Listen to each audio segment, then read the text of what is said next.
Goed, goeiemôre dames en here. Hartlik welkom by die SOS se heel eerste virtuele ontbyt vir skoolhoofde. Dis die eerste keer dat ons so iets inpak. Dankie, ek sien al klaar hande klappie daar. Julle is welkom om nog so te reageer. So baie welkom. Die rede hoekom ons dit doen is eerstens ek dink is 'n lekker iets anders. Dis 'n manier om landwyd en eintlik oor landsgrense heen met skoolhoofde te praat. En want ons hou gewoonlik 'n hoofdontbyt hier in Pretoria, Centurion of Johannesburg area en dan ook in die Parel Stellenbosch. Maar ons kom nie logies nie by al die ander plekke uit nie. So hierdie is dan nou die eerste so geleentheid. Dan het ons dit ook goed gedink om dit bietjie aangenaam te maak. Ons het die sekretaresses van die skole wat geregistreerd gevra. Ag bederf jou hoof daar met 'n koffietjie van sy of haar keuse en dalk ietsie om te help en te eet. So ek hoop daar is van julle wat dit so kan geniet voor julle skerms en rekenaars, dan is dit ook 'n mate van 'n ontbyt. En julle is welkom, ons het vir die sekretaresses gevra, julle is welkom om foto's te neem daar waar die hoof nou sy koffie geniet of sy ontbyt of 'n muffin wat ook al hy ook al eet, 'n skon. En dit dan hy foto's na ons te stuur by admin@skole.co.za. Ons sal hy foto's sommer 'n bietjie wil gebruik. Ons gaan dalk hier en daar sommer in die kletskamer 'n foto's deel. Voor ek open, dames en here, alle reaksies is in die kletskamer, so u gaan die sprekers kan sien, hulle gesigte, hulle klank kan sien. Ons kan nie u sien of hoor nie, maar u kan met ons kommunikeer daar in die chatroom in die kletskamer. Daar kan jy enige vrae, opmerkings gee. Jy is welkom om nou daarin te tik om te sê môre jy's Piet van Prieska of wat ook al, dat ons kan sien wie het almal ingeskakel, maar ons is dankbaar vir al die skole wat hiervoor geregistreer het. Dames en here, kom ek begin vir ons op 'n gepaste wyse en ek kan nie help om te dink dat my opening moet gaan oor wysheid nie. En daar is so baie Bybelverse wat vir ons leiding gee hieroor. Kom ons luister gou weer na hulle vanmôre. Spreuke 1:7 wat sê, kennis begin met die dien van die Here. Dit is net dwaase wat wysheid en opvoeding gering ag. Absoluut, ons wat in die onderwys is, kan dit absoluut beamoen. Dan sê die Here ook vir ons in Spreuke 2:6, dis die Here wat wysheid gee. Uit sy mond kom die kennis en die insig.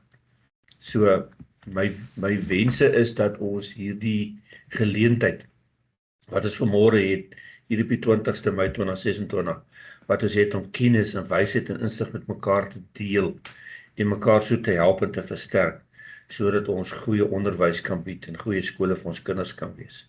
Kom ons sit net so dan bid ons saam.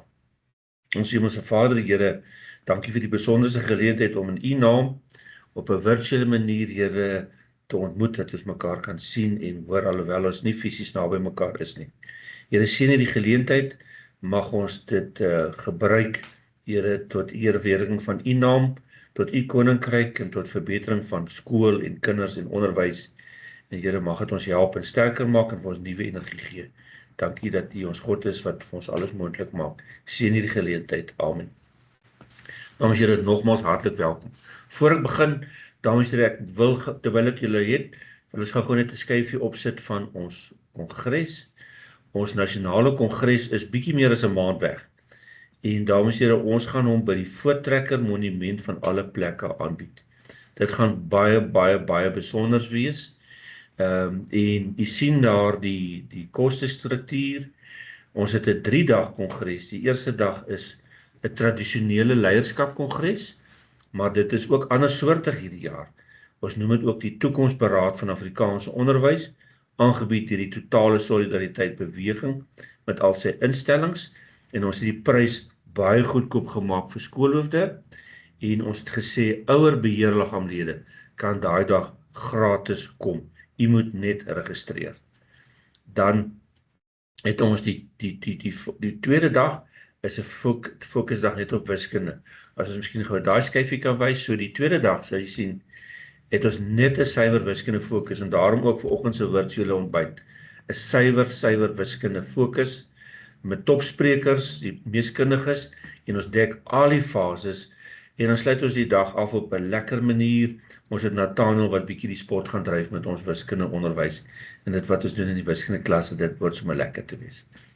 Baie dankie vir almal wat ingeskakel het. Ek sien daarso Oosmoed en daar naby Spruit. Marina is daar. Orania CVO het ingeskakel. Volkskool Graaf Renet, julle is landwyd hier. Baie welkom. Kom ons begin, dames en here. Ons het goed genoeg ag om die wiskunde gesprek te begin by watter lesse kan ons leer by 'n township skool. Almal verstaan daai term. Nou Maryke wat nou op die skerm is, wat hoof is van ons wiskundevereniging en ook ons leerderondersteuning. Ons het haar doelbewus gestuur saam met Hildegard om te gaan kyk wat is die beste praktyke wat hulle daar volg en ons mond het oopgehang. Maryke, welkom. Deel gerus daai insigte met ons asseblief. Goeiemôre dames en here. Dis vir my 'n verskriklike groot voorreg om vandag my lesse met julle te kom deel. Ons het al die pad PE toe gevlieg en omtrent 'n uur en 'n half gery tot in die hartjie van Motherwell Township, waar ons vir Sokwayise Secondary School gaan besoek het. Nou, die rede vir ons besoek is, Sokwayise is vir die laaste 3 jaar in ons top 20 lys met die kandidate met die meeste onderskeidings in wiskunde spesifiek. En hoe kry hulle dit reg? Ek meen, ek sit vir jou foto's daarop, dit is in die hartjie van Motherwell, soos ek gesê het. Die geboue staan en jy kan sien, daar's dringend fondse nodig vir onderhoud, maar die geboue word opgepas sonder om enige onderhoud te doen, omdat daar doeteenvoudig net nie fondse is vir dit nie. Ons het verby vrommelhuisies gery, huisies wat se mure uitmekaar uitval, vensters wat stikkend is, maar tussen dit alles sien jy 'n skoolkind trots in sy skoolklere. Dit is nie 'n hemp wat uithang of 'n skoen wat nie vasgemaak is nie, maar elke liewe leerder wat daar loop met trots. En dit was ons eerste indrukke. Ons eerste indrukke het 'n man vir ons die hek oopgemaak en ons kon net inry. En met daai eerste indrukke het ek klaar hoendervleis gekry, want hoe is dit moontlik dat 'n skool in die middel van 'n township op die top 20 lys kan wees van die kandidate met die meeste wiskunde onderskeidings, maar hulle het die minimum hulpbronne. Hulle het 'n voedingsskema vir hulle kinders.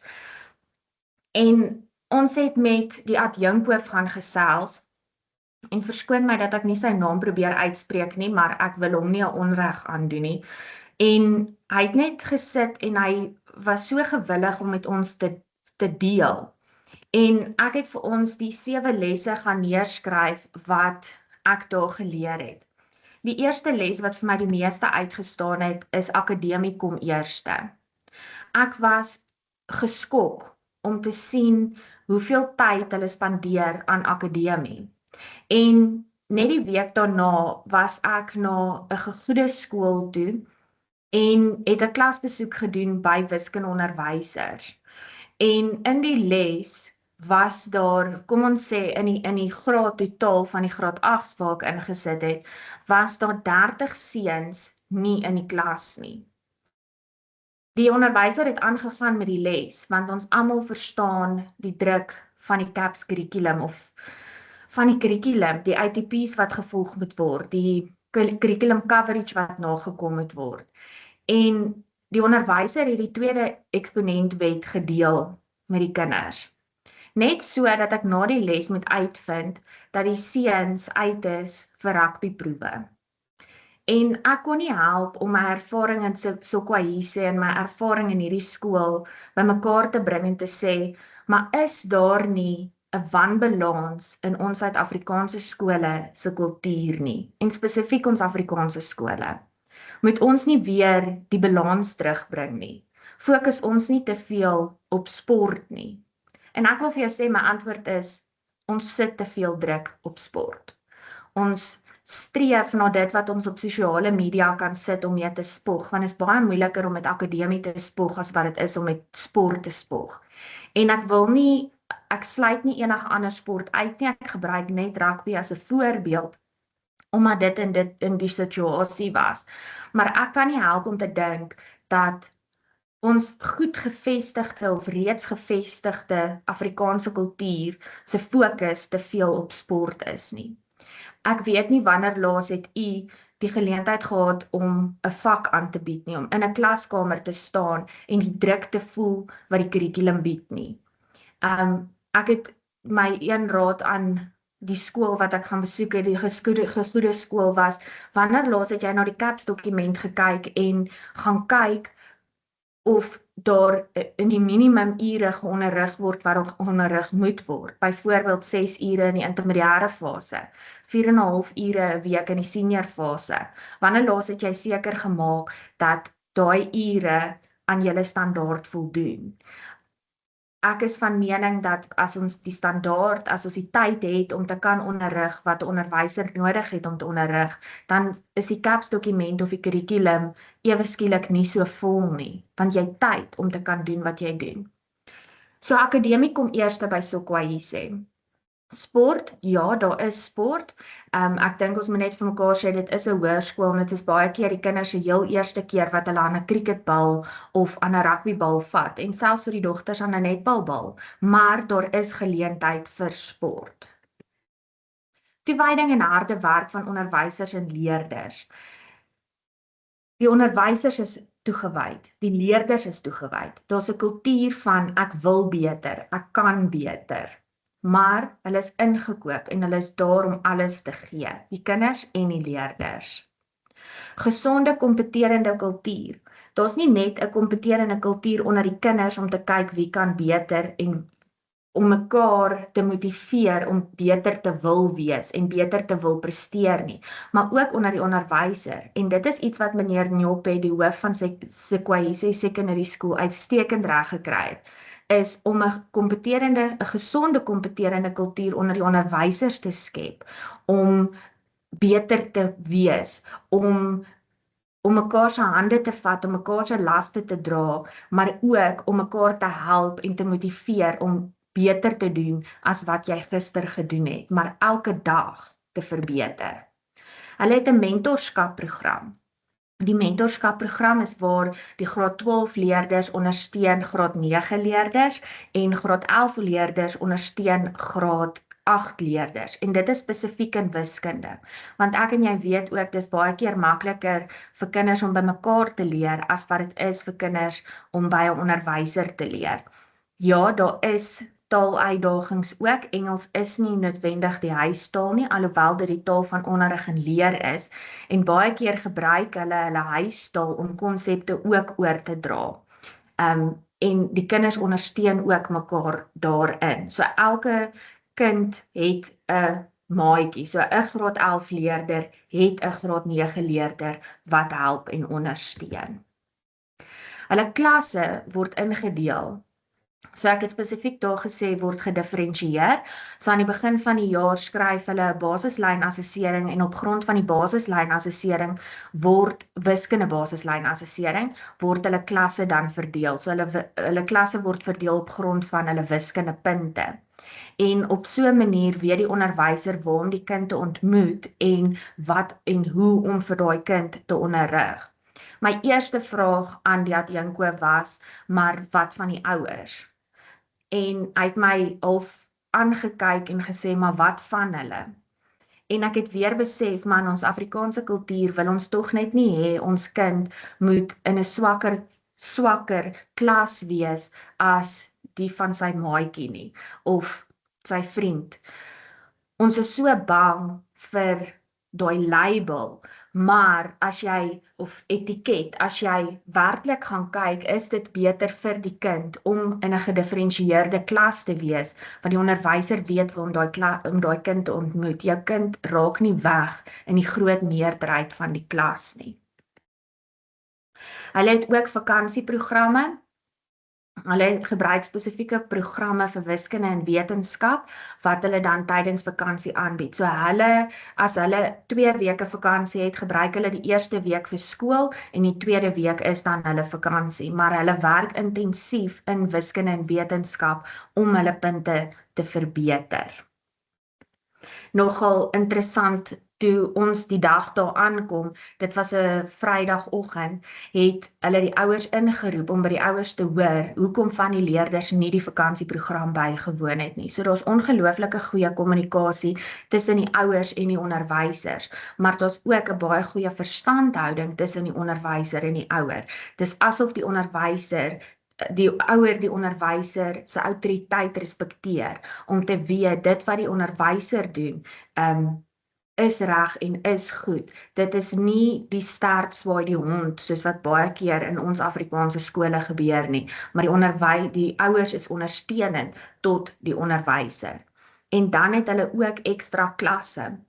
Nou, ons in ons Afrikaanse skole het ook ekstra klasse en ons doen baie moeite met dit en dit is partykeer 'n geveg om die kinders daar uit te kry. Maar in Sokwahise is dit baie keer vir die kinders die enigste lig wat hulle kan aansit in 'n dag. Dis die enigste tafel waar hulle kan sit en leer. Dat van die ander skole se kinders 6-7 uur in die aande by Sokwahise aankom en vra of hulle asseblief kan deel by die ekstra klasse, dat die skool partykeer tot 9 uur in die aande oop is, net vir daai kinders om geleentheid te gee dat hulle kan leer. En alhoewel ons Afrikaanse skole 'n meer gegoede skool is en nie noodwendig in 'n middel van 'n township of 'n informele nedersetting sit nie, moet ons onthou dat ons skool is eintlik die middelpunt van ons gemeenskap. Ons skool bepaal ons demografie, bepaal ons kultuur, bepaal ons taal. En ek dink nie ons besef altyd wat se verantwoordelikheid op ons skouers lê nie. Maar die grootste les wat ek by Sokwahise geleer het is dat omstandighede bepaal nie jou sukses nie. Meneer Nyope, die skoolhoof van Sokwahise, is 'n uitstekende leier. Hy gee die geleentheid vir die onderwysers om autoriteit te hê om besluite te maak. Hy gee vir die onderwysers die kans om innoverend te wees en om planne te beraam en nie om hulle tyd in te perk nie, maar eerder vir hulle meer tyd te gee om te doen wat hulle weet reg is om te doen. Weereens, omstandighede bepaal nie jou sukses nie, maar goeie leierskap bepaal die kultuur van jou skool en jy moet gaan besluit wat is die kultuur vir jou skool? Wat is jou nommer 1? Dit was vir my skokkend om te sien dat 'n skoolhoof 'n video moet maak en op social media moet plaas omdat 'n rugbyspan nie gewen het nie. Ek het nog nie een keer 'n video gekry oor 'n skoolhoof wat om verskoning vra vir punte wat nie reg is nie.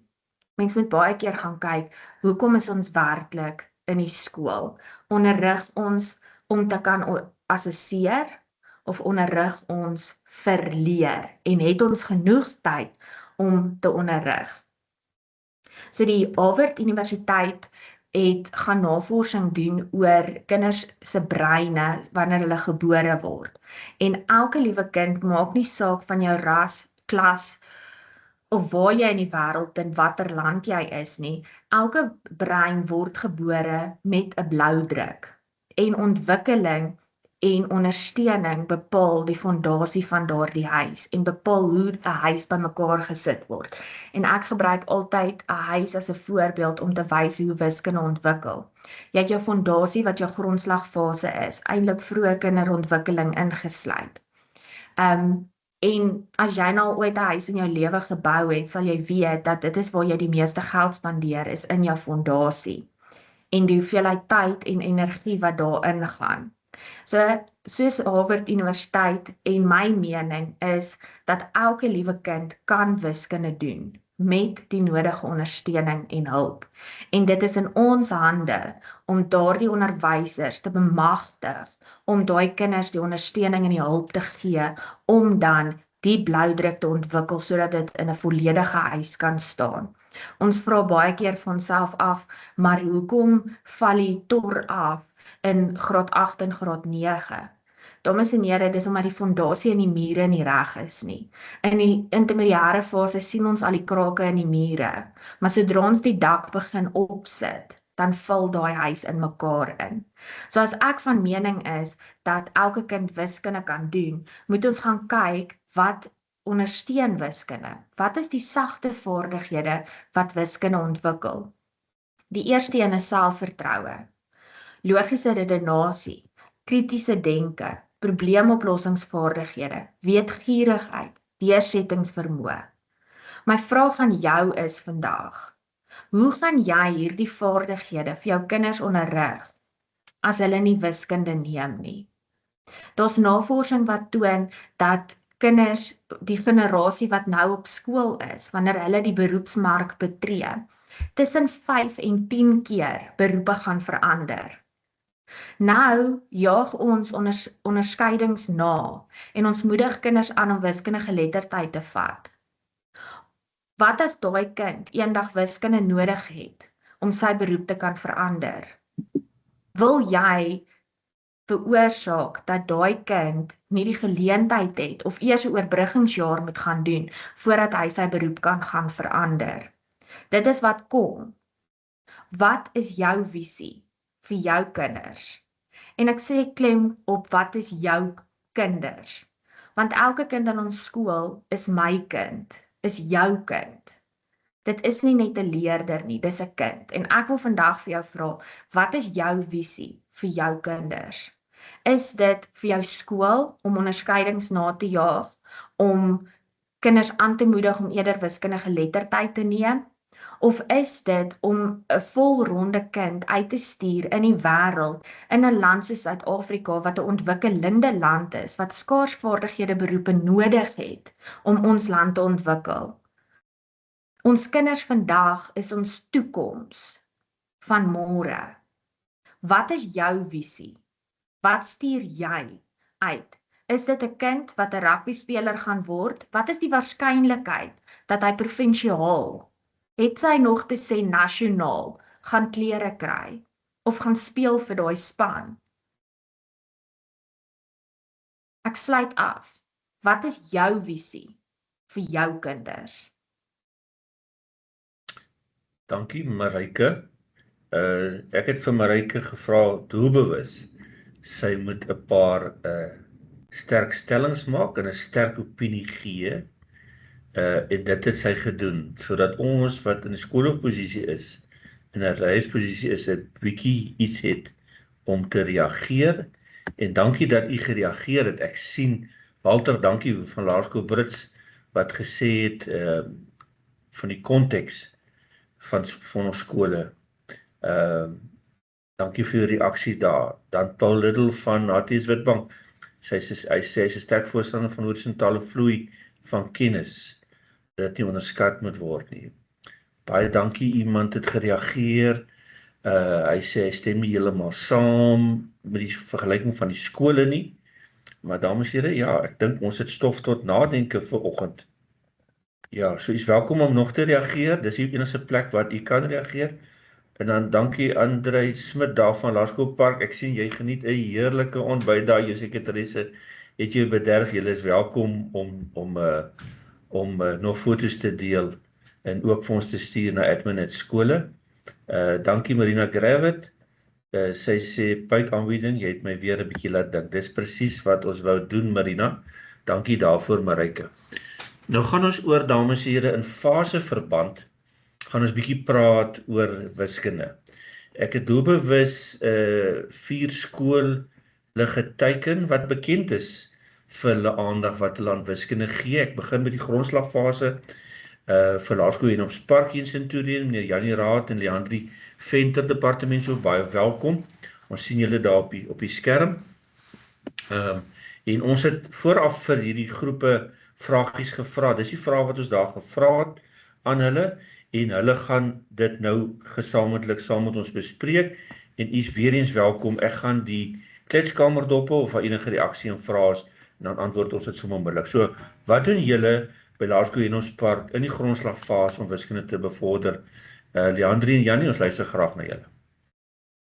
Dankie Hugo, goeiemôre kollegas, voordat ek met julle te praat. Ek gaan baie kort wees. En dit klink nou 'n baie eenvoudige stelling wat ek maak, maar dit is 'n stelling wat ons maak omdat ons regtig ernstig is oor waarmee ons besig is. Waarmee is ons regtig besig? Ons is besig om kinders te probeer vorm ons praat spesifiek oor wiskunde, sodat hulle eendag die beroep van hulle keuse kan doen.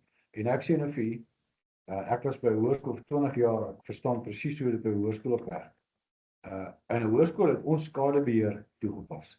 En ons moet skadebeheer toepas tot 'n redelike beperkte suksessyfer, omdat in die laerskole dinge nie altyd geloop het soos dit moet nie. Omdat in die laerskole, in die grondslagfase, dit is presies wat dit is, maar Ryke het daarna verwys, dis waar die fondasie gelê word. Moet ons die regte wiskunde om al die regte redes op die regte manier aan kinders verduidelik. En dan moet kontinuïteit wees. En dit was my grootste krisis toe ek by die laerskool kom, dat daar is pakkies wat afsonderlik van mekaar funksioneer. Die grondslagfase en die intermediêre fase is twee aparte eilande amper. Hulle moet baie nader mekaar. En dan dieselfde ook met van daar af na die senior fase en die VWO fase. Ons moet nader aan mekaar kom. Ons moet mekaar kommunikeer. Maar dit begin onder by die grondslagfase. Daarom die korrekte terminologie moet gebruik word te alle tye regdeur. Sodat daar kontinuïteit bewerkstellig word. Dan maak ons nie kinders deur mekaar nie. Ons het 'n model by ons skool ontwikkel en Leandrie gaan 'n bietjie meer daaroor gesels wat vir ons skool baie goed werk. Maar ek het gesê alle kinders moet kan wiskunde doen. Ek stem tot 'n baie groot mate daarmee saam. Ons verloor te veel kinders langs die pad omdat die oordrag nie korrek is nie, omdat die tyd wat ons spandeer nie korrek is nie. En liewe kollegas, die feite wys vir ons die afgelope 10-15 jaar dat as daar 1.6 miljoen graad 1's in die land is daar net 5% van hulle wat wiskunde en fisiese wetenskap matriek het. En ons verloor hulle langs die pad. Sukses in die hoërskool en op universiteit en daarna in wiskunde veral begin en eindig in die laerskool. As ons die pop op die grond laat val, dan kom ons kinders daarna en ons verloor 'n klomp kinders langs die pad. En dit maak nie gebeur nie. So by ons skool het ons die besluit geneem dat ons met kontinuïteit sal werk, dat ons die aanstellings wat ons maak in die grondslagfase, die juffrou wat die eerste dinge van wiskunde aan kinders moet verduidelik, self lief moet wees vir wiskunde. Dan draai jy dit korrek oor en dan kweek jy ook daai liefde. Dit is moeilik omdat die toelatingsvereistes op universiteit vir 'n grondslagfase juffrou sê nie hulle moet wiskunde matriek hê, maar ons verwag dit. Dan begin ons op die regte manier en dan kan ons, soos ek die hele tyd sê, kontinuïteit verseker. Ek gee graag vir die antwoord. Ja, môre julle. Ek dink wat ons by op Spark doen, ons het na verskillende modelle gaan kyk in die wêreld. En ons het op die einde besluit om tot 'n groot mate die model wat Singapore volg, saam met die CAPS, alles bymekaar te trek. Ons het gaan kyk, wat is dit wat maak dat die Skandinawiese lande presteer soos hulle presteer? Wat is dit wat maak dat Singapore, Japan, dat hulle presteer soos hulle presteer? En aan die einde van die dag, ja, ek verwys na die program dat ek glo tot 'n groot mate lê 'n groot gedeelte van ons sukses binne in daai program. Maar wat die program sê, kan enige iemand doen of enige skool doen, ongeag of jy die Singapore wiskunde program volg. En dit bring my by die eerste vraag. Ek dink die mees belangrikste ding wat maak dat kinders wiskunde verstaan, is in die grondslagfase, is dat hulle moet met manipuleerbare hulpmiddel werk. Hulle moet regtig eers konkreet werk voor hulle abstrakt kan werk.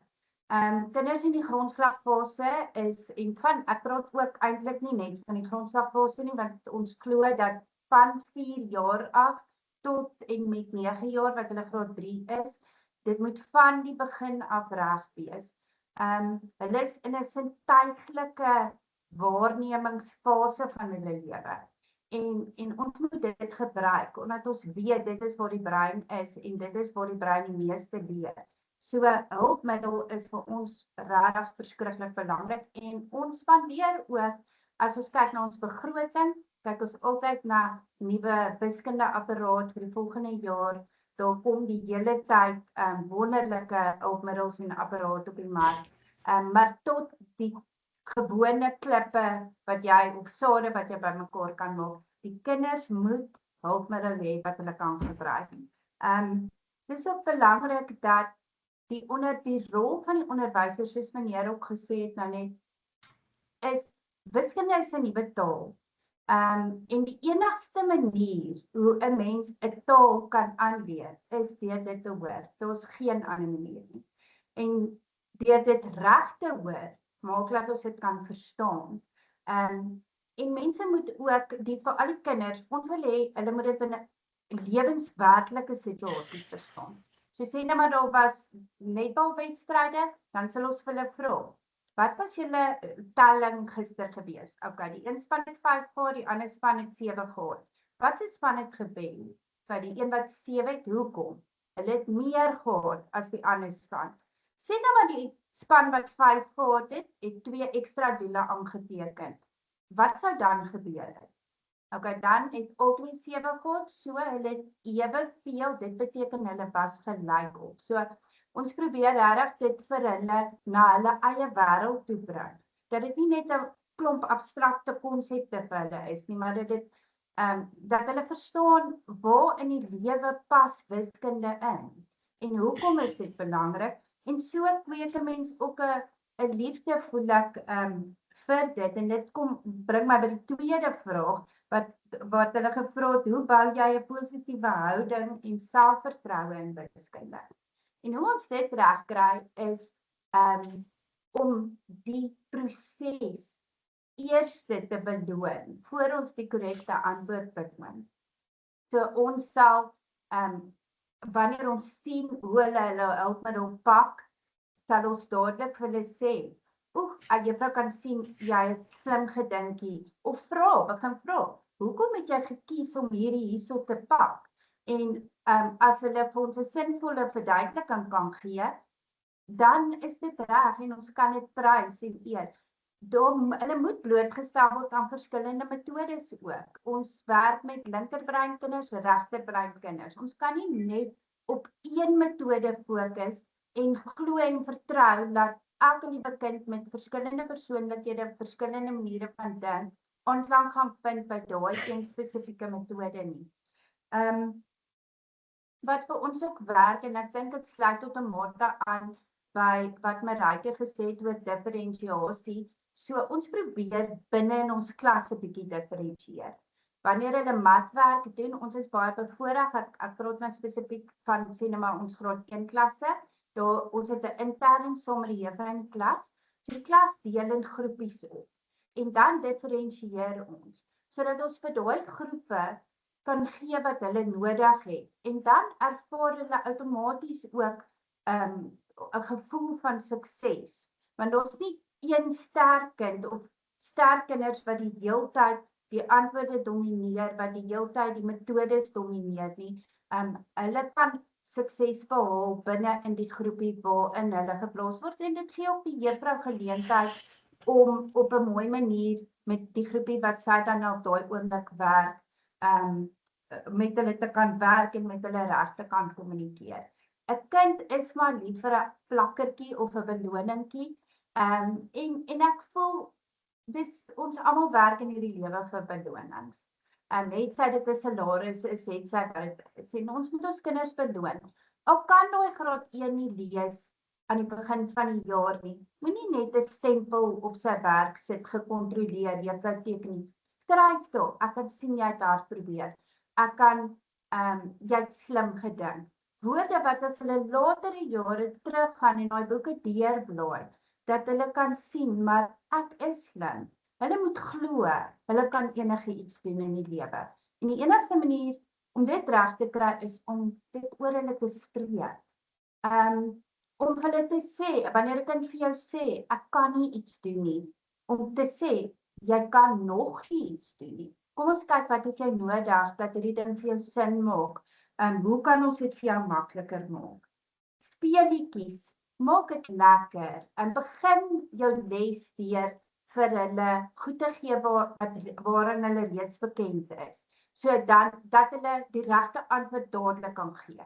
Dan het hulle klaar 'n gevoel van ek het sukses beleef, en dan voel hulle lekker en hulle voel goed, en dan maak jy dit stelselmatig moeiliker.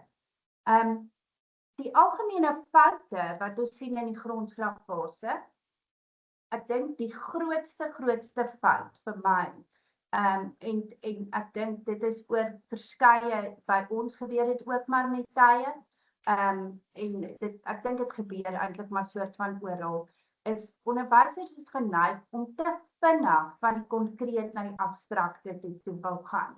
Dit voel vir hulle asof die kind het die konkreet onder die knie en dan gaan hulle oor na die abstrakte toe. En ek dink daar moet baie tyd konkreet spandeer word en seker gemaak word dat hulle eers 100% dit sintuiglik verstaan en konkreet verstaan voordat daar oorgegaan word in die abstrakt. Die ander ding wat ek dink mense ook foute maak, is mense probeer kort paadjies vat. So, ekskuus vir die Engels, maar hulle probeer dan triks dink om die wiskunde makliker te maak. Byvoorbeeld, hulle sal sê, wanneer jy met 10 vermenigvuldig, sit jy net 'n 0 by. Nou tot en met graad 3 gaan dit soos 'n bom werk. Maar die oomblik as daar desimale breuke bykom, sê nou maar 2.5, nou moet ek 2.5 met 10 vermenigvuldig. Nou skryf die kind 2.50. Dan is hy eintlik heeltemal, hy verstaan nie dat op die plek waar die tabel moet geskuif word nie. Hy verstaan nie daar moet 'n 0 bykom.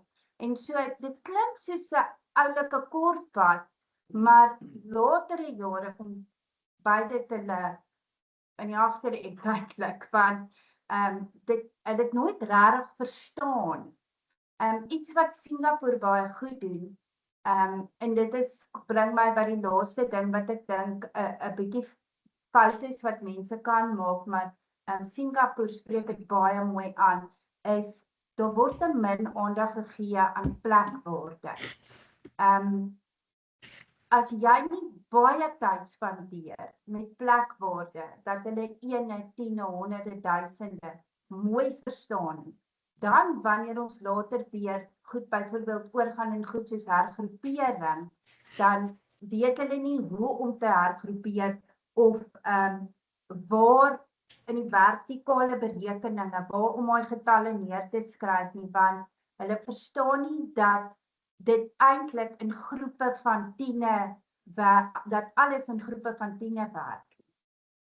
Ek dink dit is min of meer, as ek vinnig kon opsom, wat my belewenis is in die grondslagfase. Ja, ek wil net 'n laaste ding van my kant ook sê. Ekskuus tog, ons het 'n dingetjie wat ons by ons skool altyd vir mekaar sê. Ons assesseer nie om te kyk of 'n kind geleer het. Ons assesseer om te kyk of hy verstaan. Dis die belangrikste.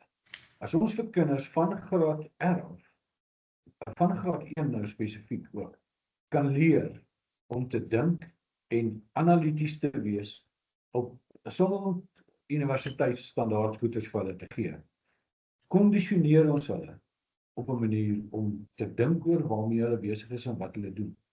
So, assesseer en leer, sodat hulle verstaan, nie net om te bepaal of hulle geleer het. Daarom, ek praat nou oor iets anders, geskiedenis, ek sien geen nut daarin om 'n klomp datums vir 'n kind te vra wat jy soos papegaai moet gaan leer, of hulle 20 definisies gaan gee en hulle moet een leer nie. Kyk of hulle verstaan waarmee hulle besig is, veral in wiskunde. Dankie Jannie en Leandre, julle het 'n hele paar stukkies goud gedeel. Dit het my onmiddellik laat dink en ek het 'n klomp neergeskryf. Ek dink ek en Maryke gaan deur alles wat julle deel, ons gaan 'n kort opsomming daarvan maak. En met almal deel, aan die ander woorde, so klomp stukkies goud wat julle gedeel het in elke fase. Baie dankie.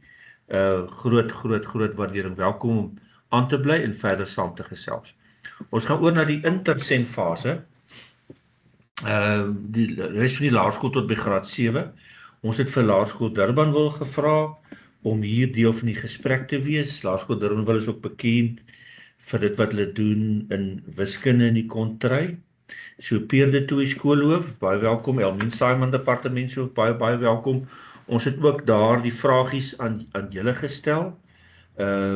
So kom ons gee oor aan julle, wat doen julle om te sorg dat die kinders optimaal presteer in wiskunde by Laerskool Durbanville. Deel graag asseblief. Goeiemôre almal, baie welkom. Soos wat ek nou gehoor het, verskillende skole het verskillende uitdagings en verskillende konsepte. So wat vir ons skool werk, gaan nie noodwendig vir alle ander skole werk nie. Ek wil net gou konteks skep. Ons is Laerskool Durbanville wat slegs 'n intermediêre skool is. So ons werk slegs met leerders van graad 4 tot 7. Ons het geen grondslagfase nie. Ons het 3 skole. Ons het die voorbereidingsskool, ons het Laerskool Durbanville en ons het Hoërskool Durbanville en ons werk baie nou saam tussen die 3 skole, juis om die sprong tussen die grondslagfase en die intermediêre fase en die hoërskool se hande mee te vat en om die bande saam te trek en seker te maak dat die kinders op die regte vlakke is. So ons het 10 klasse per graad wat bestaan uit 7 Afrikaanse klasse en 3 Engelse klasse wat ook 'n dinamika van sy eie is binne in jou eie skool. So ons het in graad 4 moet ons fisies die kinders vat van die mat na die bank toe in die skoolbank. Dis 'n nuwe skool, dis 'n groot skool. Dis 'n nuwe uitdaging vir hulle. Dis skoolklere met skoene vir hulle. So dit is vir hulle alles nuut en is 'n hele nuwe ervaring. So ons begin redelik stadig met hulle in kwartaal 1 want die gebou op sigself is al reeds 'n aanpassing. En nou moet ons die kinders vat van konkrete werk na tweedimensionele werk in werkboeke en handboeke toe. So die graad 4-tjies het op hierdie stadium nog nie eers altyd 'n idee van wat is 'n werkboek en 'n handboek nie. So ons moet vir hulle wys, jy moet die pinkboek uithaal, vandag werk ons in die pinkboek.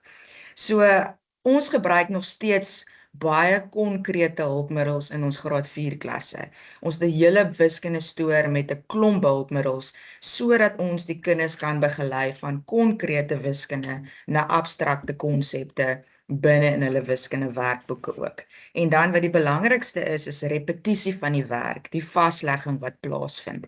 Ons wiskunde woordeskat is van crucial belang, want 'n kind moet die wiskunde woordeskat verstaan. So ons het woordmure in ons klasse opgesit.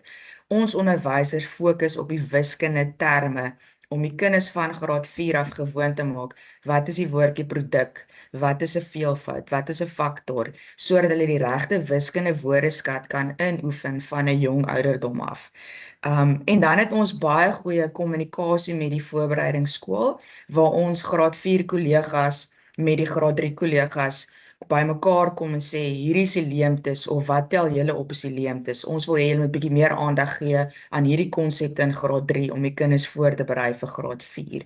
So ons het baie goeie kommunikasie en dan het ons 'n baie goeie wiskunde struktuur ook in ons skool waar ons 2 kurrikulumhoofde het met onder dit het ons 'n wiskunde vakhoof en 'n hulpvakhoof.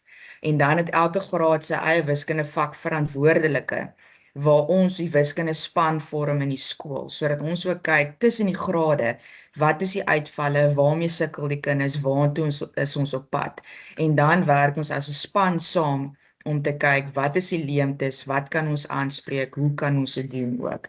So ons gesels gereeld met mekaar en ons kyk gereeld na vernuwing en ons dink gereeld aan nuwe idees oor hoe om die kinders te kry van grondslagfase na intermediêre fase, hoe om dit vir hulle makliker te maak. Ek weet nie of jy iets wou byvoeg nie. Môre almal. Okay. Nee, ek ondersteun wat Jalmien sê en die groot uitdaging is jy weet in 'n diverse land soos Suid-Afrika wat skool betref, jy het nie 'n one size fit all benadering in 'n resep wat vir almal gaan werk nie. En ek dink elke ou ons het ons voorskrifte met kurrikulum, maar die geheim is en die goue reël is as ons nie met die grondslagfase praat en ons kommunikeer met die hoërskole nie. Weet ou nie het jy 'n wenresep nie, jy moet jouself oopmaak vir dit. En daarom is ons gemaklik waar ons skakel met ons skole om te weet goed, ons moet fokus op dit en dit is die leemtes wat uitskiet by die hoërskool. So dit is in 'n mate en 'n gebrek, verskoon my aan 'n Afrikaanse woord, is 'n tailor-made tipe van benadering wat 'n ou moet volg, maar dit kry jy deur jouself bloot te stel en oop te maak vir kom ons het gesprekke en kom ons kyk hoe kan ons dit beter maak vir die kinders. En dan die belangrikste in 'n graad 4 klas of die fondasie vir wiskunde wat ek natuurlik glo is as jou kind nie sy tafels ken nie, is dis die grondslag van die basiese wiskunde. Saam met dit wat nou aansluit by die grondslagfase, wat ons obviously nou kry van die voorbereidingsskool af. So ons fokus op tafels van graad 4 af reg deur die bank tot en met graad 7 toe. So ons loods ook elke jaar 'n tafelaksie in die begin van die jaar waar ons vir 'n week lank elke dag tafeltoetse skryf. Waar ons terugvoering gee aan die ouers en sê meneer of mevrou, jou kind het nog nodig om hulle tafels te leer want tafels is die grondslag van alle wiskunde. Veral as jy in graad 7 wiskunde kom en 'n kind kan nog nie sy tafels doen nie, dan kan hy nie vereenvoudiging van breuke doen nie, hy kan nie maal met breuke doen nie, desimale breuke nie, persentasies nie. So ons fokus spesifiek op ons tafelaksie in begin van elke jaar om seker te maak dat ons kinders op standaard is. Ja, en Pierre, doen julle enigiets spesifiek met kinders wat julle agterkom graad 4, 5, 6 wat begin agterraak, wat uitval, het julle 'n spesifieke plan met hulle? Wat doen julle? Ja, ons het 'n baie goeie plan wat saamwerk en ons het 'n hele span mense wat saam met ons werk. So ons het 'n baie uitgebreide Litnum program wat ons in die middag aanbied. So ons bied op 3 middae van die week het ons ekstra Litnum klasse vir ons leerders wat onder 55% behaal het in 'n kwartaal. So ons evalueer dit kwartaalliks en dan kry hulle uitnodigingsbriefies om die klasse by te woon. Dit sluit Afrikaans en Engels in. So ons fokus op ons Litnum vakke. Ons het op hierdie stadium omtrent 400 leerders plus wat ons ekstra klasse in die middag bywoon, waar ons vaslegging doen van konsepte, herverduideliking doen van konsepte en kyk na die uitvalle. En in ons Litnum program kan ons weer die kinders terugvat na die meer konkrete toe, om dit weer vir hulle van die basis af. So met ander woorde, as 'n graad 5 kind sukkel met breuke, dan vat ons hom terug graad 4, graad 3 toe, om dit konkreet te verduidelik, om daai basis weer op te bou, sodat hy op die regte vlak moet wees. So dit word gratis aangebied en dit dien as intervensie ook. En dan het ek genoem van die tafelaksie wat ons doen. Ons het 2 interns per graad ook tot ons beskikking wat in ons klasse is, wat ondersteuning bied. So as ek byvoorbeeld klas gee en ons 'n ouetjie wat sukkel, dan sê ek reg, Juffrou Kara, help jy gou vir hom, verduidelik gou vir hom, ek help gou vir hierdie ouetjie in die klas. En dan maak ons baie staat op kinders ook. Kinders verstaan mekaar ook. So ek sal altyd vir hulle sê, graad 7 sê, phone a friend. Bel gou, kry gou 'n maatjie in die klas met wie jy aanklank vind, wat gou vir jou kan verduidelik, want 'n kind verduidelik dit op 'n ander manier as wat onderwyser dit noodwendig verduidelik. En dan het ons ook 'n baie sterk Elsen departement in ons skool, wat individuele ondersteuningsplanne opstel vir die kinders. Ons het baie noue kontak met ons ouers, met terapeute, met sielkundiges, wat as 'n span saamwerk om kinders te ondersteun, wat ons sien wat wel uitdagings het in spesifiek wiskunde ook. En dan het ons in ons rooster 5 addisionele periodes ingewerk, wat ons noem differentiasie en Litnum periodes. Sommige dae gebruik ons dit as toetse, ander dae gebruik ons dit as vaslegging en verryking of konsolideringsperiodes, waar ons vakverantwoordelikes gaan kyk na elke assessering, sal ons sien, hierdie was die uitvalle in assessering, ons stel 'n ekstra werkvel op en ons behandel dit en ons gee dit vir die kinders vir ekstra vaslegging en dit word met hulle weer ingeoefen en weer vasgelê en dit sluit dan aan by ons wiskunde vakverbeteringsplanne en ons academic performance improvement plan wat ons opstel en dit verander van jaar na jaar, van graad na graad ook. So ons fokus spesifiek op daardie graad se uitvalle wat hulle het en die vakverantwoordelikes is verantwoordelik daarvoor. En dan wat ek ook glo wat 'n sukses is vir ons het in graad 4 en 5 fokus ons op klasonderrig. So die juffrou gee vir haar hele klas al die vakke in die skool, behalwe nou jou praktiese vakke. So 'n ouetjie wat sukkel met begripslees is obviously die ouetjie wat gaan sukkel met woordprobleme ook. So die juffrou weet daai ouetjie het 'n bietjie ekstra aandag nodig. En in graad 6 en 7 fokus ons meer op spesialiteitsvakonderrig in veral jou Litnum vakke, Afrikaans, Engels en wiskunde. Want dit is ook belangrik dat jy jou wiskundige aangeleë mense, jou kenners het op die vakgebied wat wiskunde aanbied en jou onderwysers wat 'n liefde het vir wiskunde. Want 'n onderwyser se houding teenoor wiskunde het 'n groot invloed op die kind se houding teenoor wiskunde ook. En dan het ons, soos ek sê, ons klasse is konkreet, prakties, persoonlik. Ons gebruik verskeie hulpmiddels, ons koop gereeld nuwe hulpmiddels aan. Ons gebruik speletjies, ons het wiskunde speletjies in ons klasse. ons gee vir hulle pretaktiwiteite om te doen. En dan aan die ander kant, op die ander been, as ons sien ons het akademiese sterk ouppies in die klasse, het ons ook 'n verrykingsprogram.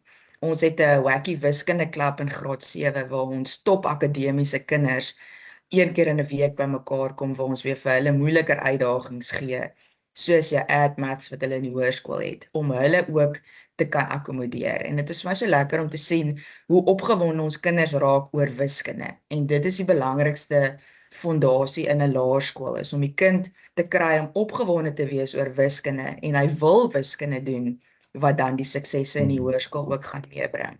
Ons het verlede Saterdag het ons 'n sportdag gehad en almal het rugby, netbal en hokkie gespeel. Ons het 180 leerders gehad wat tussen hulle rugby en netbal wedstryde kom wiskunde tweede ronde Horizon wiskunde kompetisie kom skryf het. So hy het met sy vuil rugby klere en sy moddervoete, hy kom wiskunde skryf want hulle wil. So ons kyk om al die leerders te betrek in ons skool, van die sterkste tot die swakste ouetjie, en om hulle te motiveer, ekstra harder werk, ons gee vir hulle ekstra aktiwiteite, ons help hulle. En dan het ons ook hierdie jaar die Metific wiskunde program aangekoop, wat beskikbaar is vir ons graad 4, 5 en 6 leerders, waar die ouetjies op hulle eie tempo en op hulle eie pas wiskunde kan oefen deur te speel op 'n selfoon of 'n tablet by die huis, en ons onderwysers implementeer dit in die klasse ook om die kinders ekstra opgewonde te maak oor wiskunde, want hulle het hulle eie avatars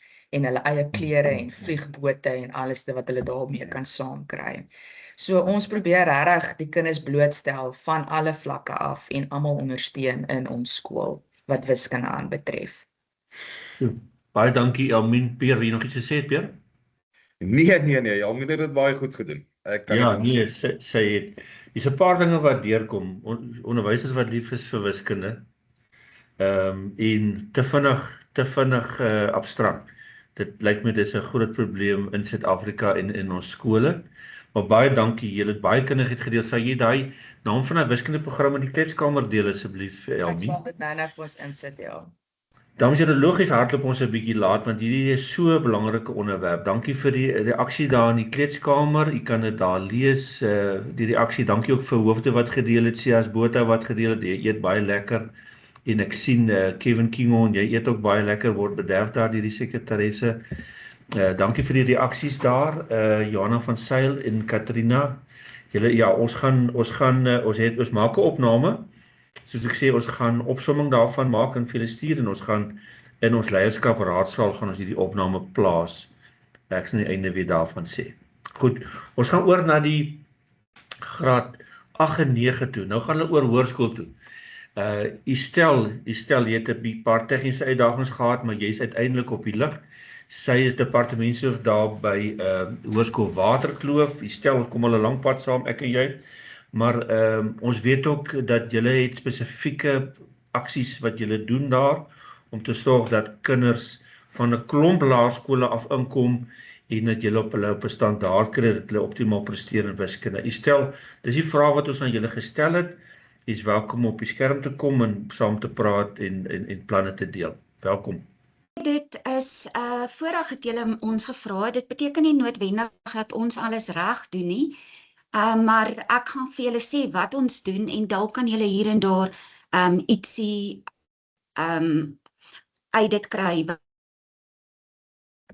ek het 'n PowerPoint voorberei, so kan julle dalk net vir my 'n aanduiding gee of julle na my PowerPoint kan sien. En sien hom? Ons sien hom, jy kan voortgaan.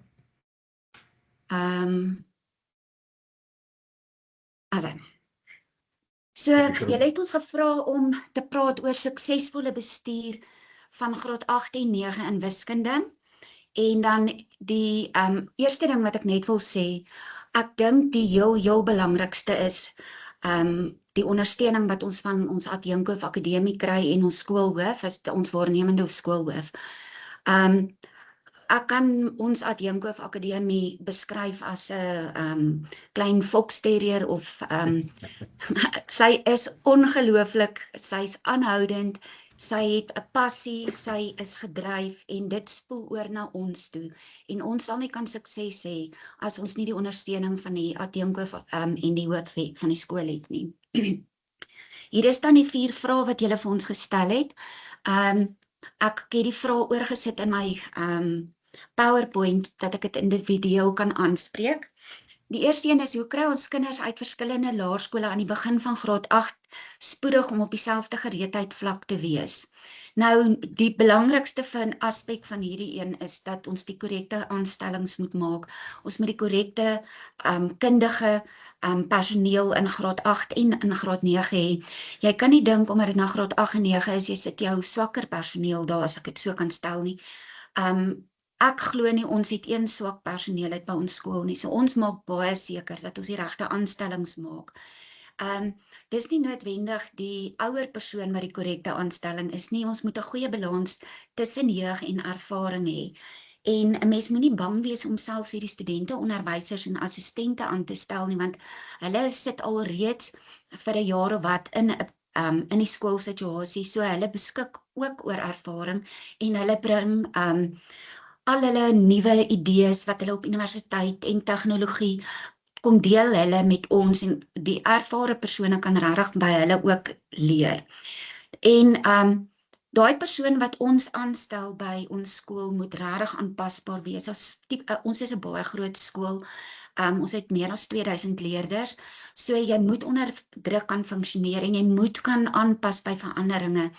Die departement vereis ook baie keer op die nippertjie goed van ons en as jy nie kan druk hanteer nie, dan gaan jy ook in die klas nie kan goed met die kinders werk nie. En daai persoon moet ook oor 'n goeie probleemoplossingsvermoë beskik. As daar 'n probleem opduik, moet daai persoon regtig op dit kan wees en hy moet nie kan vou onder daai druk nie. En ek delegeer ook baie van die werk. Ek kan nie alles doen nie. So wat my hande sterk maak in die departement is dat ek kan staat maak op personeel en dat hulle kan probleme oplos namens my.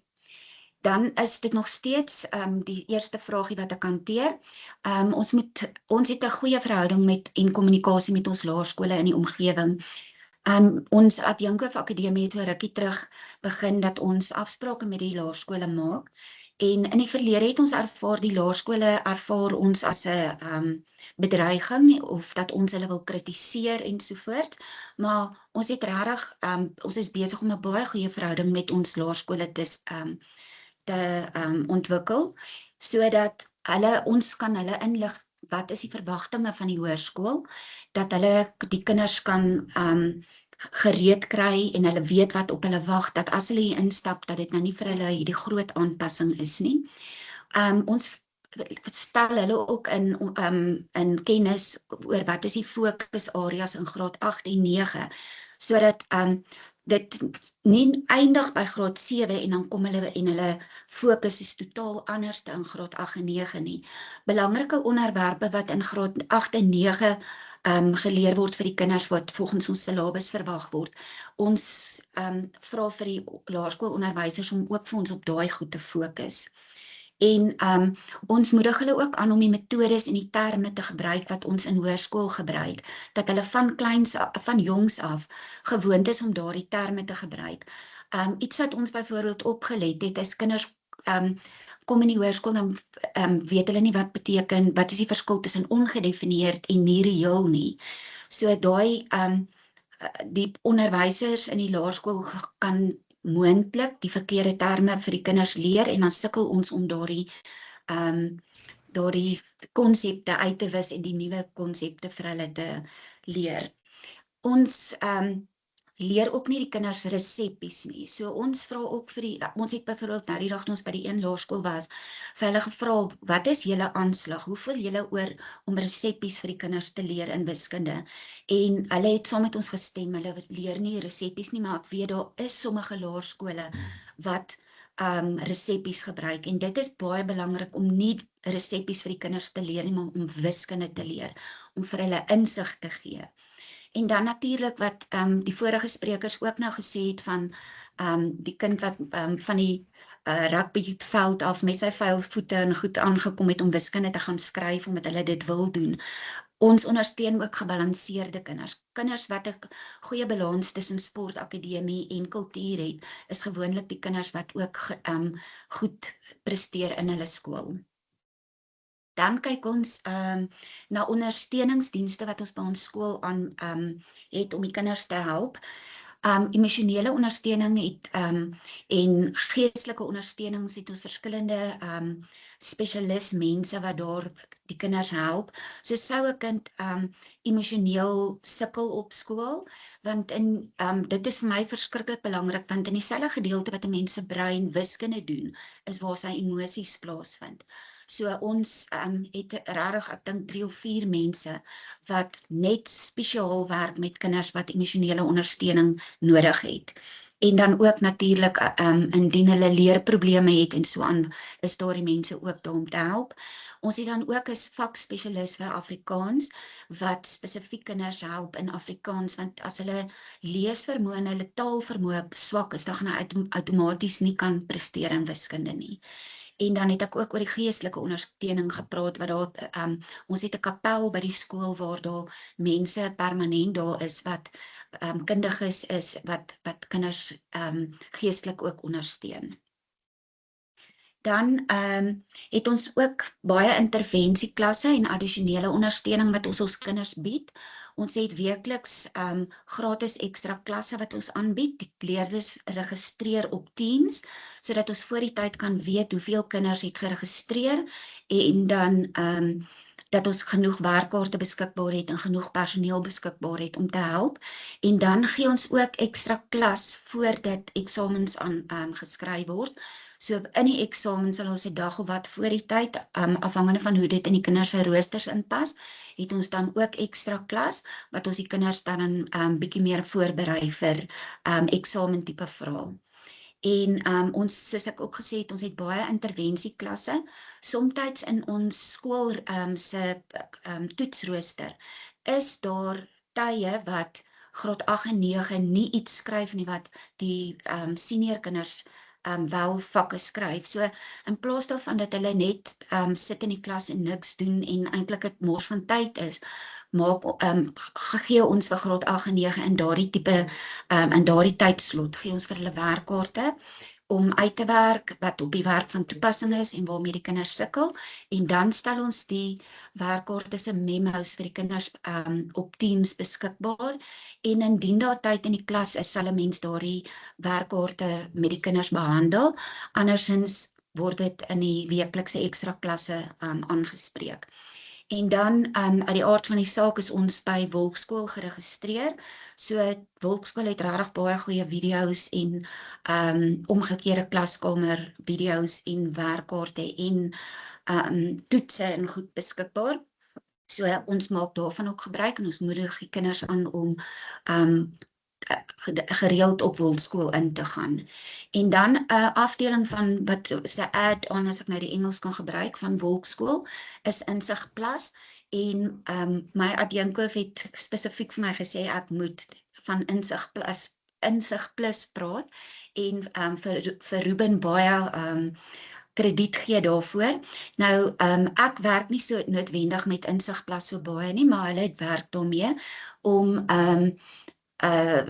vordering van kinders se prestasies te sien, en jy kan selfs die prestasies van spesifieke onderwysers dophou en kyk waar moet meer hulp verleen word.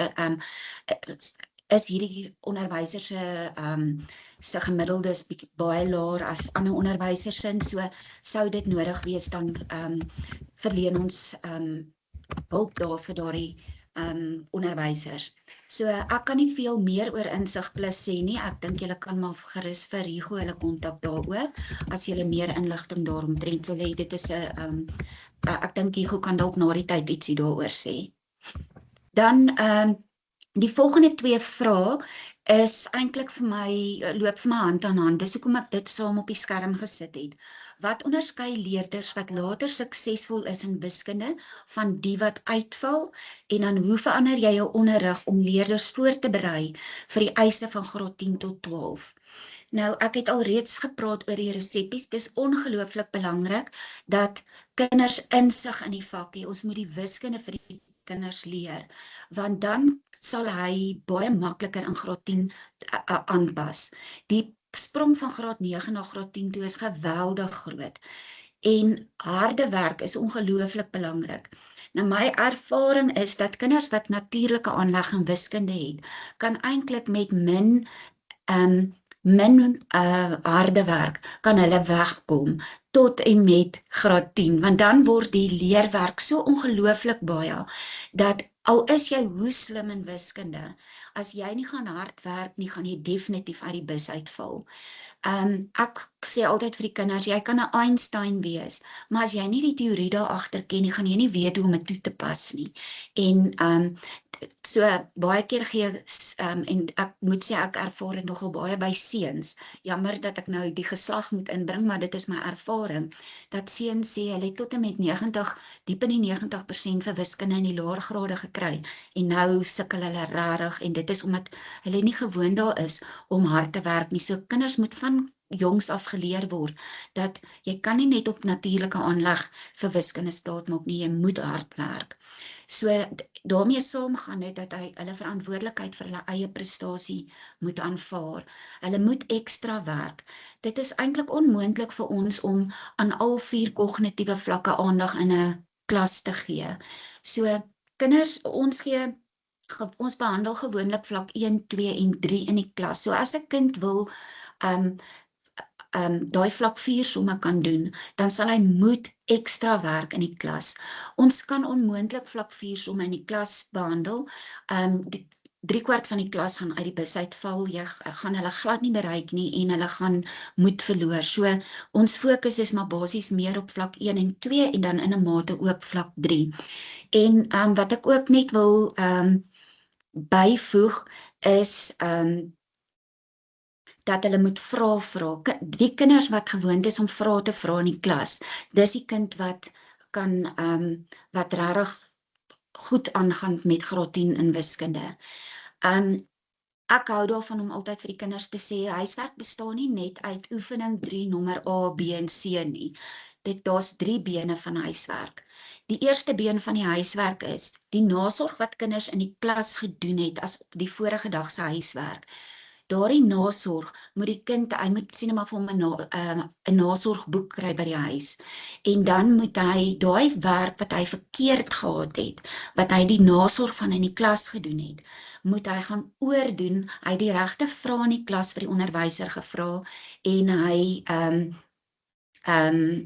hy onthou wat die juffrou verduidelik, hy het gevra waar hy nie verstaan het nie, en hy probeer regtig onthou wat hy gedoen het in die klas, en wat die juffrou verduidelik het. Dan doen hy daai nasorg weer van vooraf, asof hy dit die eerste keer kry.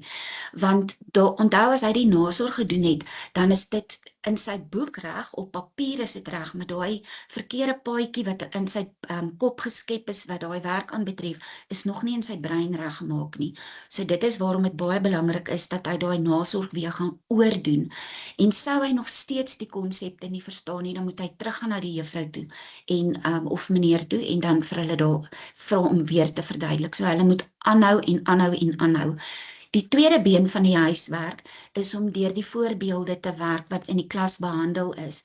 Dikwels gaan kinders en hulle begin net hulle probeer onthou wat het hulle in die klas gedoen, en hulle spring net weg en hulle doen nou daai oefening 3 waarvan ek gepraat het, wat as sien maar die derde been van die huiswerk is. Dis baie belangrik dat hulle weer deur die werk gaan wat in die klas behandel is. Die kind het ekstra notas gemaak en hy werk weer deur sy aantekeninge en goed, en dan begin hy eers op die derde been met die eintlike huiswerk wat hy gekry het om te doen. Dan, my laaste vraagie is, hoe bestuur ons kinders of ouers se keuse tussen wiskunde en wiskundegeletterdheid? ons moedig kinders juis aan om wiskunde te neem. 2 jaar terug, dink ek het ons is 2 jaar terug, het ons die meeste onderskeidings in wiskunde in die land gekry. Maar ons het nog steeds 'n baie goeie persentasie leerders gehad wat wiskunde as vak gehad het. So ons het nie net kinders aangemoedig wat swakker presteer in wiskunde om wiskundige geletterdheid te vat nie. So ons gee regtig vir kinders geleentheid. Ek weet daar is skole wat sê, alhoewel dit sekerlik nie ons mag dit nie eintlik doen nie. Jy mag nie 'n kind dwing om wiskundige geletterdheid te vat nie. Maar ek weet daar is skole wat sê nou maar jy moet 'n minimum van 50% hê vir wiskunde in graad 9 om met wiskunde in graad 10 aan te gaan. Ons het nie daardie beleid nie. Ons gee almal 'n regverdige kans om die vak te neem. En dan iets wat my bietjie baie kwaad maak, is die wanindruk. Kinders en ouers praat van wielietjie wiskunde as hulle na wiskundige geletterdheid verwys. En dit maak dit water die vak vreeslik af. En wiskundige geletterdheid is glad nie 'n afgewaterde vak nie. So as sou ons ouers aanbeveel dat die kinders moet geletterdheid vat, dan moet 'n mens met respek van die vak praat. En daar's ongelooflike baie leerwerk en dis eintlik 'n vak wat ons almal moes gehad het. Dit is 'n vak wat die gewone wiskunde kinders ook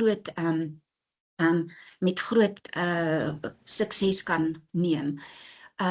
So ek dink ons moet daardie wanindruk dat wiskundige geletterdheid 'n afgewaterde vak is en 'n minderwaardige vak is, moet ons probeer wegkry by ouers en by kinders. Dan is bewys van intervensie baie belangrik. As jy vir ouers kan wys, maar hierso het kinders nie huiswerk gedoen nie. Hier is kind wat nie ekstra klasse bywoon nie. Hy woon nie die intervensieklasse by nie. Hy is verskriklik baie afwesig.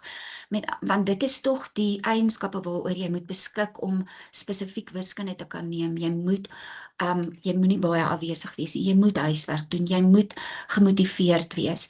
So as ons bewys het van die intervensie wat ons met die kind het, dan maak dit ook makliker om ouers te oortuig dat daardie kind wiskundige geletterdheid moet neem. En dan moet jy ook vir die ouers die loopbaankeuses wat hulle dink as hy wiskunde gaan los, dan gaan die son onder. En dit is glad nie die geval nie. Daar's verskriklik baie beroepe waar jy nie wiskunde hoef te hê nie. En as daai kind vir 'n feit weet, hulle wil sê net maar in die regte rigting ingaan, 'n prokureur of 'n advokaat of wat ook al, dan het hulle byvoorbeeld nie wiskunde nodig nie. En ons het so voorverlede jaar het ons 'n dogter gehad wat een van ons top akademiese presteerders was, maar sy het wiskundige geletterdheid gehad, bloot om die feit dat sy nie wiskunde nodig gehad het nie. En ek dink sy het 8 of 9 onderskeidings gekry. So die druk wat jy op die kind is baie minder indien hulle wiskundige geletterdheid as vak neem, indien hulle dit regtig nie nodig het nie. En dan kan hulle baie meer tyd op hande hê om aan ander vakke te spandeer, om meer, sê nou maar hulle moet 3 ure per dag aan wiskunde spandeer. As hulle wiskundige geletterdheid het, hoef hulle dalk net 'n uur te spandeer en hulle het baie meer tyd om aan hulle ander vakke te spandeer. En ja, dit is my laaste sê. Dankie Estelle. Ja, die debat rondom wiskunde en wiskundige geletterdheid is seker 'n debat wat ons nog baie oor kan gesels. Dankie Estelle vir die insigte wat jy daar gedeel het. Ek het daar genoem in die kletskamer dat as jy meer wil weet oor Insig Plus, kan jy vir my e-pos stuur by hugo@skole.co.za. Maar kom ons praat verder oor hierdie wiskunde en die sukses van wiskunde. Hoërskool Menlo Park, Kobus Skoolhof, Johan Groewe en Ermentroed Voort uit Jankhoofde. Ons praat baie saam met julle oor wiskunde en julle kry dit ook reg dat 'n baie hoë persentasie van julle kinders neem wiskunde tot matriek toe. Ons het ook daardie vraag aan julle gestel. Kom gesels saam, wat doen julle om wiskunde te bevorder by julle skool? Môre Hugo, dankie. Ja, saam met my sit my 2 adjunkhoofde, Ermentroed Voort, sy's ook senior akademiese hoof by die skool, en dan ook Johan Groewe, ook 'n adjunkhoof in departement so wiskunde.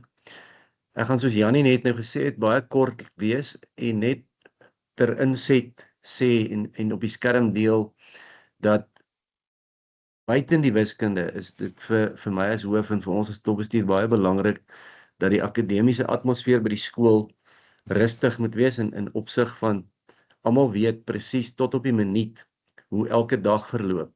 En die gebruik dan is dat 'n matroet op 'n donderdag by my kom sit met ons volgende week se beplanning van periode tot periode, ook die buitemuurs, en dat ons dit op 'n Vrydag aan ons personeel uitstuur. So hulle weet reeds voor die week begin hoe loop dit. En ons wyk nie af van dit nie. So daar's nie 'n manier dat ons gaan periodes omruil of periodes korter maak weens welke versoeke nie. So ek deel graag dan nou net met julle die dokument wat ek hoop julle nou kan sien op die skerm. Ek gaan terwyl ek om nou probeer opspoor, gaan ek maar net dan my punt bevestig. So Ja, die feit dat hierdie weeklikse program versprei word aan die personeel, maar ook aan die kinders, wat elke minuut van elke periode uitlig, maak dan dat daar 'n rustige akademiese atmosfeer heers in die skool, en dit dra dan natuurlik by tot die wiskunde prentjie ook, wat ons weet, en al die sprekers het dit nou bevestig, 'n kind moet veilig voel in die klas, die Ja. feit dat die tyd afgebaken is, bevestig dit. So ek gee graag oor dan aan my twee adjunkhoofde, Matroet en Johan. Doodreg, as jy nou dit reg kry om te deel, dan deel jy dit dan aan die Ek gaan dit einde. doen. Ek gaan hom nou soek, dis reg. Goed, Johan Matroet, ons luister graag na julle. Baie dankie, Hugo. Dankie meneer Hartman. Ja, ek dink dit is 'n voorreg om so na kundige sprekers te luister vanoggend.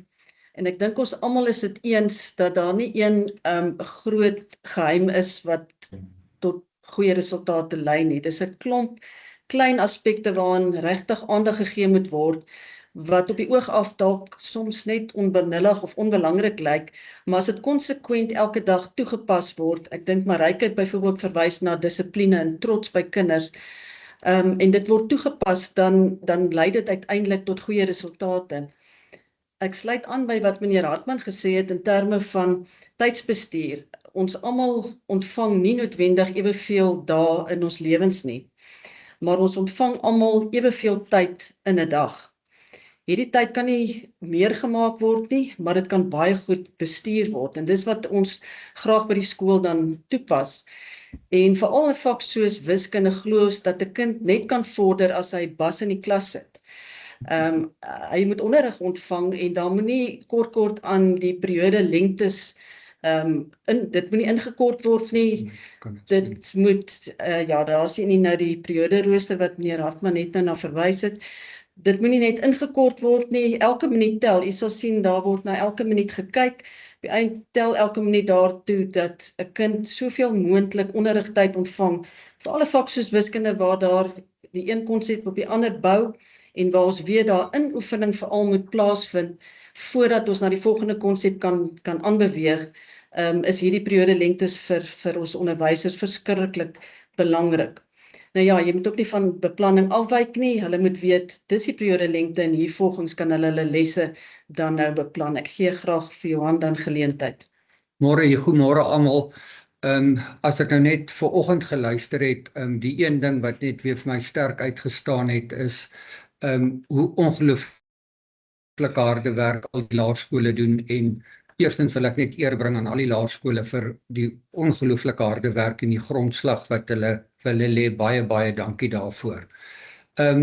Ons is gelukkig dat ons akademiese atmosfeer by die skool deur die jare gekweek het en dit met harde werk in stand probeer hou. So met ander woorde, daar heers 'n gees van die kinders wil presteer, hulle wil goed doen. En dan wat die wiskunde aanbetref, wiskunde homself het soveel skerp kante dat ons wil 'n ethos in ons wiskunde departement van sagtheid hê. Daar moet 'n gevoel van omgee wees, rustigheid. Die kind moenie met vrees na die klas toe kom nie. Hy moet eintlik reikhalsend uitsien na die klas toe, want hy weet daar gaan 'n rustige atmosfeer heers. So daar moet eerstens 'n ethos van omgee wees tussen onderwyser en kind, en die kinders moet dit so ervaar en 'n kind lees baie maklik deur jou, so dit moet regtig waar reg wees.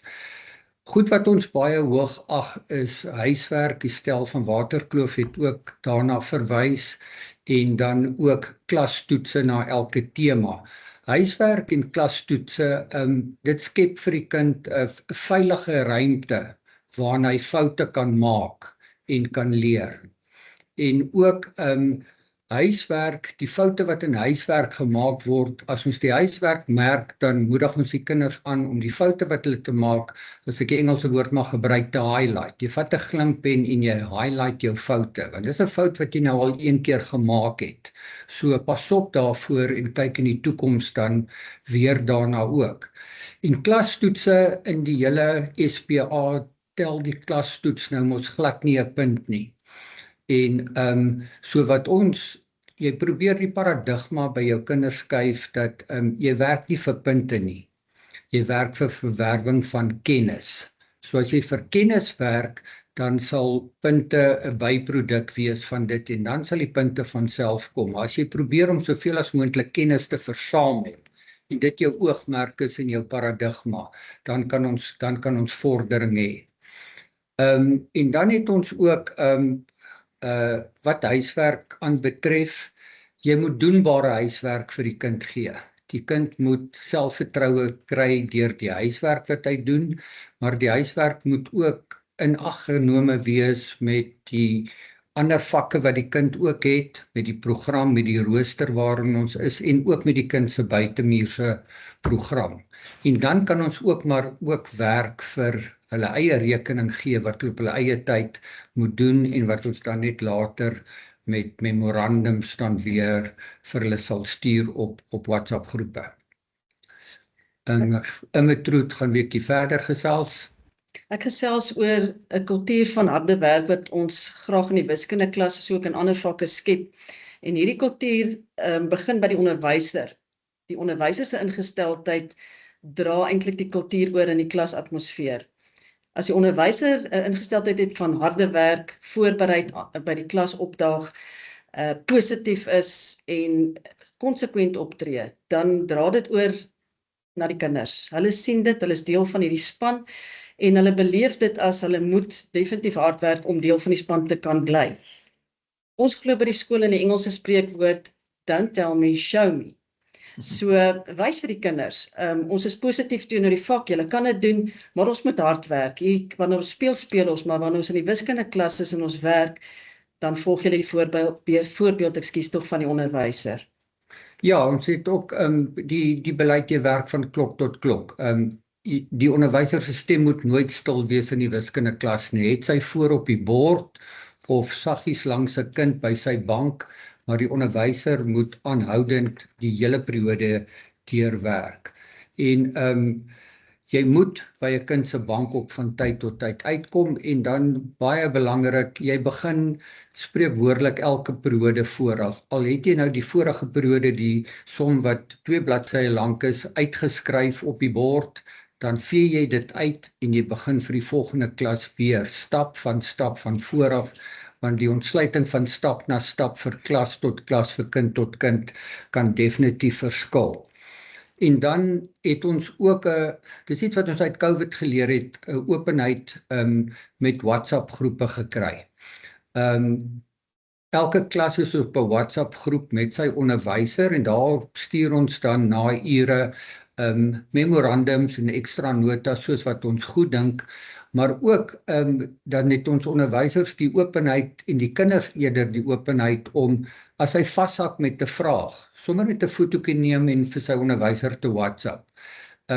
Ons het ook agtergekom as 'n kind sukkel met 'n begrip of 'n konsep en jy kan hom binne die eerste 3 minute wat hy daarmee sukkel help, dan word hierdie berg sommer net 'n klein molshoopie en dan kan hy maklik daaroor kom. So beskikbaarheid van onderwysers ook na skool is regtig 'n belangrike ding wat ons probeer najag. Fout wat onderwysers moontlik kan maak, dis 'n moeilike een. 'n kind moet altyd weet daar is hoop. Jy moet nooit vir 'n kind laat verstaan dat ons is nou hopeloos en moedeloos nie. Jy moet altyd hoop gee en altyd vir hom aanmoedig dat ons nog kan aangaan. En wiskunde is in 'n groot mate 'n vaardigheidsvak. En ons praat van jy moet wiskunde fiks wees en hoe jy fiks kan wees, jy moet elke dag oefen.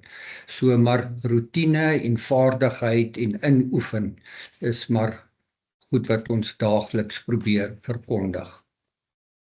Dan ook, Estelle het dit ook baie goed aangeraak, die kwessie van wiskunde geletterdheid. Ons moedig leerders aan om definitief ook in graad 10 wiskunde mee te begin. En dan is daar gewoonlik 'n natuurlike paadjie wat geloop word. So ons kom nooit in graad 9 met 'n afdwing van wiskunde geletterdheid nie. Inteendeel, ons het 'n positiewe benadering tot wiskunde. En dan wiskunde geletterdheid, as dit dan nou op die punt kom dat dit beter vir die leerder gaan wees, is wiskunde geletterdheid 'n ongelooflike goeie opsie.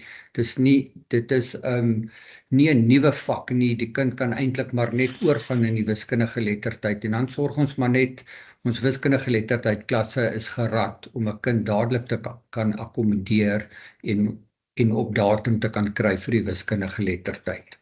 Ek sluit graag by Johan aan. Ek dink dit gaan oor om dadelik so vinnig as moontlik toe te tree en bemoeienis met die kind te maak voordat 'n kind wiskunde dadelik as moeilik beleef of moedeloos raak. Goeie gesprekke met die kind self, met ouers is so belangrik.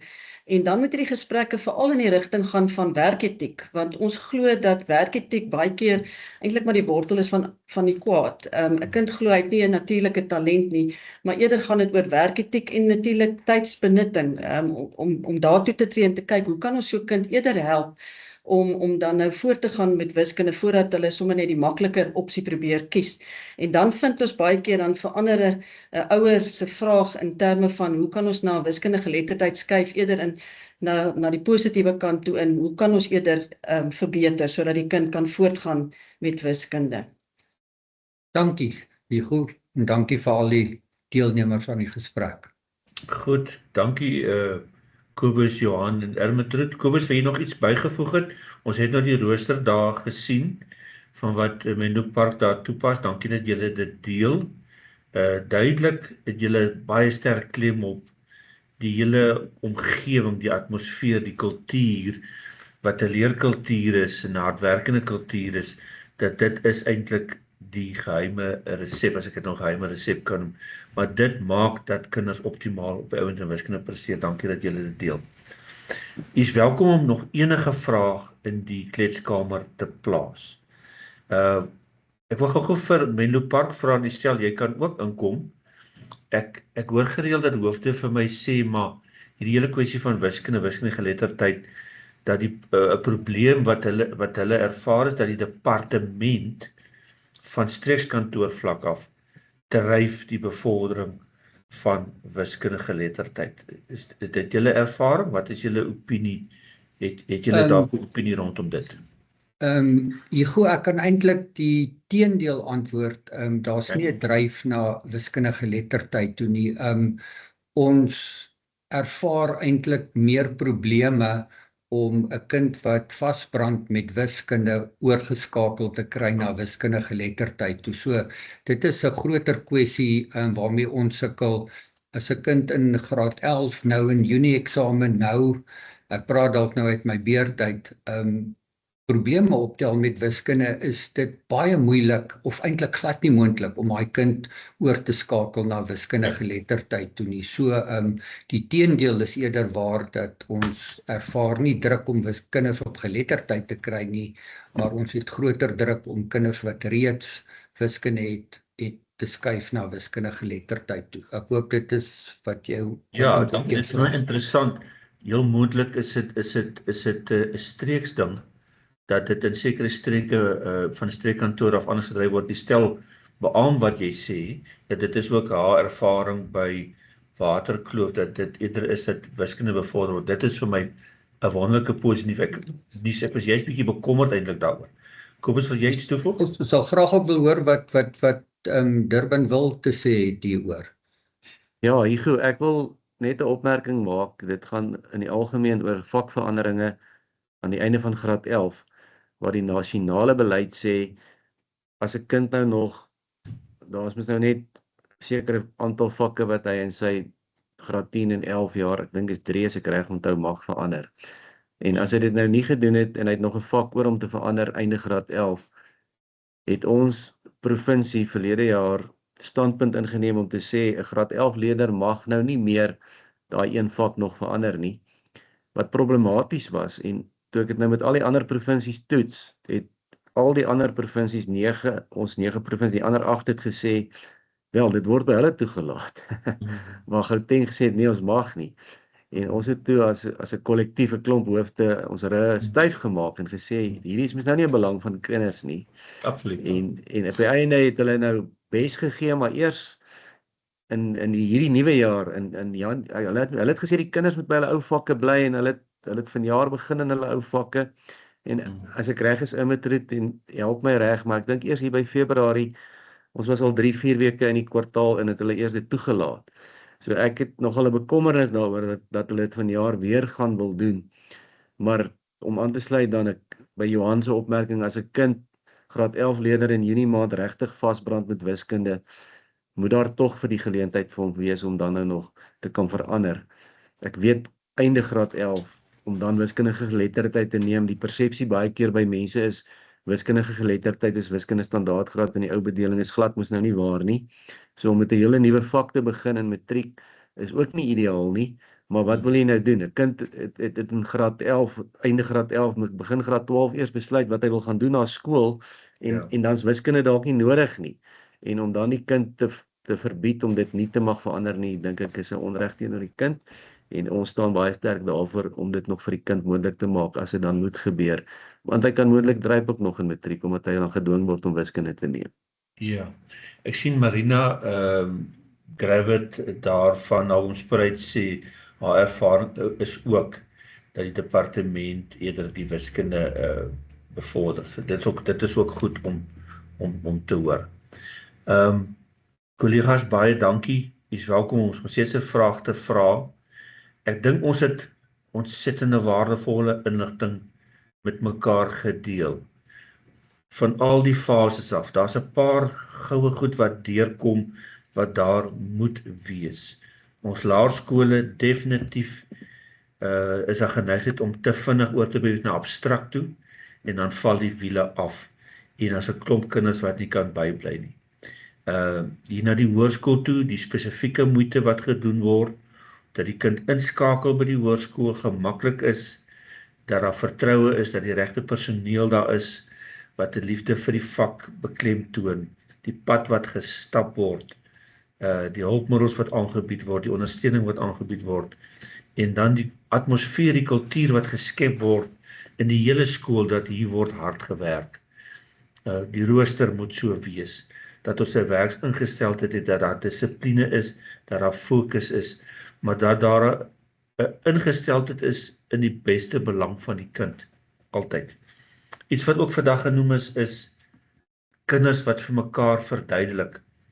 Weet jy, ek dink, toe ek self op skool was dit een van die groot geheime wat ek as kind ontdek het, want my suster was 1 jaar ouer as ek. Sy kon algebra doen en ek kon meetkunde doen. En ons het vir mekaar dit verduidelik en so het ek sterker en beter geword. Dit is 'n ontsettende groot ding. Ek weet professor Ignatius Gous praat ook baie daarvan. Kinders wat mekaar leer in wiskunde. Ek dink dis een van die groot geheime wat nog in 'n groot mate onontdek word. Ek weet ons is besig, maar ek dink dit moet aangemoedig word. Dankie Hetty sê dankie vir die pyp aanbiedings. Sy waardeer dit, was betekenisvol. Andrei ook daar van Laerskoolpunt sê baie dankie, baie insiggewend, ons waardeer dit. Jy sien na Jean-Marie van die Kerk het inligting gedeel oor hulle nuwe studies by Akademia, die BE toneurs en curriculum studies. Jy kan dit gerus met u personeel deel. Daar's definitief persone wat hulle in hierdie veld wil sterker maak. So dankie Anne-Marie dat jy dit deel. Dames en here, dankie vir die foto's wat gedeel is. Ek sien van u bitter lekker geëet. Jaco Nortjie en Waldo Reder, julle is hom lekker bederf daar. En Jaco Houvlies daar by Laerskool Nelspruit, ek dink jy het baie lekker geëet vanmôre. Jy's welkom, ons gaan nog 'n rukkie opbly om nog foto's te deel. Jy's welkom om foto's te stuur aan admin@skole.co.za. Dames en here, jy's welkom om e-pos aan my te stuur oor enige reaksie oor vandag. Dalk wil u weer na die opname kyk, so ek sê ons gaan dit in die raadsaal laai van die vakverenigings, van die leierskapvereniging. Dit is op Wolkskool. Dit is dan beskikbaar vir alle lidskole. So u moet 'n lidskool wees sodat u toegang tot daardie leer kan hê. Maar ek dink ons gaan 'n opsommende dokument saamstel van al die wyshede wat gedeel is hier. Dan gaan ons dit met mekaar deel met al die skole wat geregistreer het. Ek sê vir u baie dankie. Is daar enige paneellid wat enige kommentaar of 'n laaste opmerking wil maak? U is welkom om op te verskyn en u sê te sê.